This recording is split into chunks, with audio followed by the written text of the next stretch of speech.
అవకాశాన్ని రైతు సోదరులందరూ కూడా ఉపయోగించుకోవాల్సిందిగా కోరుతున్నాను.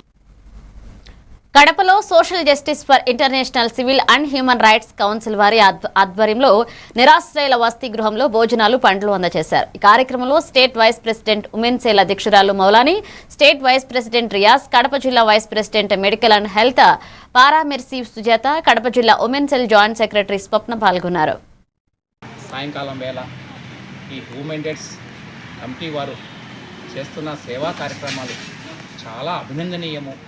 మామూలుగా వాళ్ళు సామాజిక సమస్యల మీద పోరాటాలు చేస్తుంటారు షా అండ్ వాళ్ళ టీము.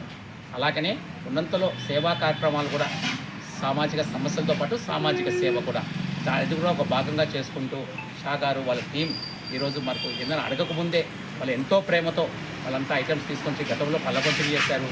ఈరోజు అల్పాహారం మనకు బాగా వాళ్ళకు ఇంకా పళ్ళు ఇంకా ఏర్పాటు చేశారు. మా టీం అందరం కలుసుకొని వచ్చి మేము ఇక్కడ అనాథాశ్రమంలో అన్నదానం కార్యక్రమం చేశాం. మీ మనోభావాలు ఏమైనా దెబ్బతినేట్టు ఎవరైనా మాట్లాడినా కానీ మేము ముందుండి మీకు న్యాయం జరిగేట్టుగా చేస్తామని చెప్పి చెప్పడం జరిగింది. అట్లే మా టీం అంతా వచ్చి ఇక్కడ చేసినాము అన్నదాన కార్యక్రమం. మాకందరికీ వీళ్ళందరూ కలిసి మాకు ఇంకా ప్రోత్సాహాన్ని ఇచ్చి ఇట్లాంటి కార్యక్రమాలు ఇంకా చేయాలని కోరుకోవాలని నేను మనవి చేస్తాను.